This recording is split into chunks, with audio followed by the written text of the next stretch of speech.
Olá pessoal, tudo bem? Estamos aí de novo, já tem aí uma semana sem gravarmos aqui um vídeo, me perdoa, fica tranquilo, fica tranquila, a ideia é que isso não aconteça muito. Na semana passada eu tive o prazer de dar 2 palestras para o pessoal do grau técnico aqui de Belo Horizonte, para falar um pouco sobre a questão da comunicação, sobre o ensino de português, sobre a oratória, né? E foi uma experiência incrível. Aproveito para mandar um abraço para vocês, também para a Júnia, a professora lá do pessoal que me chamou para essa palestra. Também tive o privilégio de dar uma aula muito legal sobre produção de conteúdo para a web, muito interessante, trabalhando com uma equipe de advogados. E por fim, dei também uma aula na UFMG, foi assim, muito legal. Então foi uma semana super agitada, muito corrida, quem estava aí comigo nas redes sociais acompanhou um pouco disso, né? E hoje eu queria dar uma dica para vocês e a gente vai falar um pouco sobre algumas ideias ou alguns mitos que a gente carrega sobre a língua portuguesa. Então me acompanha e a gente já fala sobre isso.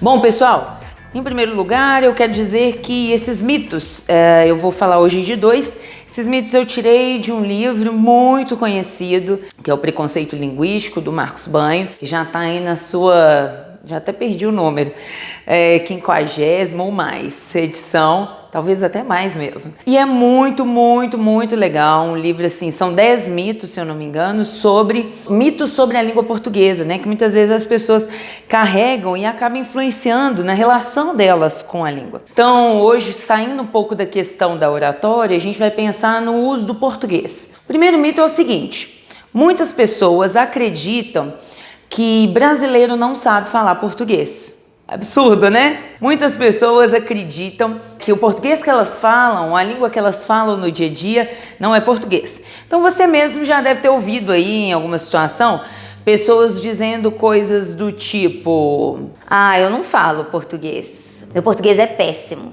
Ah, não sei, assim, eu acho que eu faltei todas as aulas de português. Bom, isso é bem comum, não é verdade? Você mesmo já deve ter pensado algo assim. Quando a gente se refere a não saber português, ou a não dominar o português, ou a dizer que o brasileiro não fala português, muitas vezes a gente está dizendo do português da gramática, algumas regras padrão que a gente às vezes não domina. Por exemplo, eu não sei usar o hífen, eu não sei quando é 2 S's ou C cedilha, se eu coloco vírgula, se eu não coloco vírgula. E muitas vezes a gente, se confundindo nisso, acha que a gente não sabe falar português. Bom, então a primeira coisa que eu quero perguntar para você: quando você se comunica com seus amigos ou quando você liga para alguém, em que língua você fala? Outra questão: quando você está no seu ambiente de trabalho ou em uma escola, qual é a língua que você utiliza para se comunicar? Olha, muito provavelmente, se você é brasileiro e vive aqui no Brasil, você respondeu português. Então, sim, você sabe português. A língua portuguesa é a sua língua. Muitos de nós carregamos uma baixa autoestima em relação ao nosso idioma. Então, a gente pensa que não saber determinadas regras da gramática de cor é não saber português. E isso é um mito, isso está errado. Muitas pessoas às vezes se confundem, né, e acham que falar um português muito culto, palavras que ninguém entende, é falar bem o português. Então ele pensa assim: nossa, olha como essa pessoa fala, nem entendi nada do que ela está falando, né? Ela é que sabe português. Não é bem assim. Olha, você tem que pensar que a língua, ela é um discurso. O discurso é vivo. A língua é viva. Pensa comigo. Você fala como você falava aos seus 15 anos? Fala as mesmas gírias que você usava na sua infância ou adolescência? Fala do mesmo jeito que você fala com seu filho, com seu avô? Provavelmente não. Então a língua, ela se modifica, ela é maleável e ela é viva. A gente vai usar a língua de formas diferentes, em contextos diferentes, em ambientes diferentes, com pessoas diferentes. Então o certo ou errado está aí. Não está em dizer a gente é errado, nós é o correto. Não, não tem nada a ver com isso.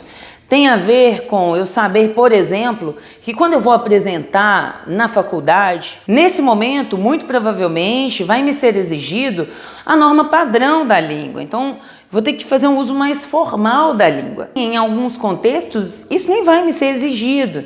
Então, por exemplo, você deve conhecer alguns palestrantes famosos que, quando vão falar sobre o tema que eles discorrem normalmente, usam palavrão, gíria.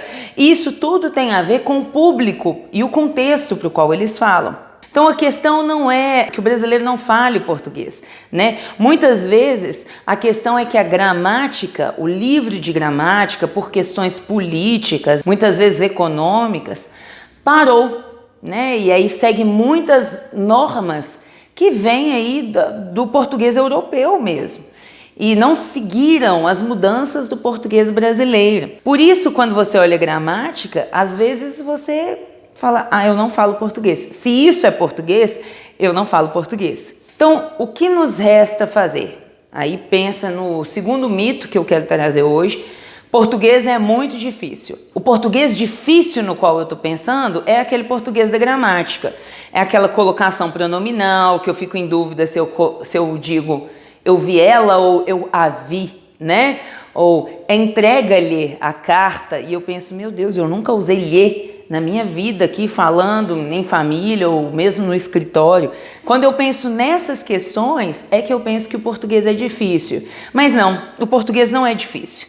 Talvez a norma padrão ou memorizar todas essas normas seja difícil.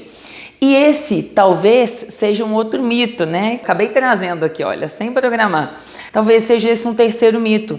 As pessoas pensarem que tem que saber a gramática de cor. Não, você não tem que saber a gramática de cor.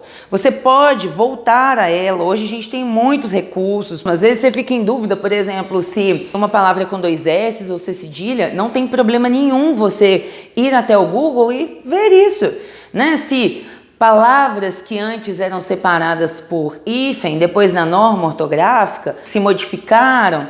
Então você fica na dúvida, não tem problema nenhum você consultar, não tem problema nenhum a gramática ser seu livro de cabeceira, e nem precisa ser o livro mesmo, pode ser ali no seu celular. Então é o seguinte, pensa comigo, se você é brasileiro, nasceu no Brasil, aprendeu, foi alfabetizado na língua portuguesa, sim, você fala português. E você deve sim tomar consciência de que essa é a sua língua.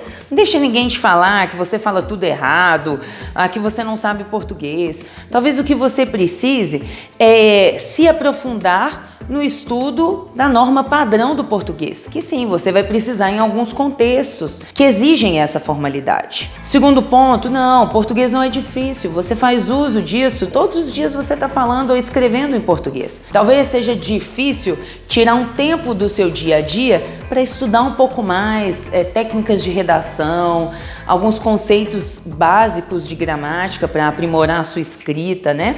Talvez isso seja difícil. Tomar tempo para estudar o português padrão. Mas isso você consegue se programar e fazer. E terceiro ponto, você pode sim consultar uma gramática, um dicionário, inclusive por meio do seu celular. Não tem problema nenhum ficar em dúvida se é cedilha ou 2 S. O problema é quando você faz a coisa de qualquer jeito, manda de qualquer jeito, e isso acaba queimando o seu filme, seja com um cliente, seja com um professor, seja com alguém com quem você está fazendo uma entrevista de emprego.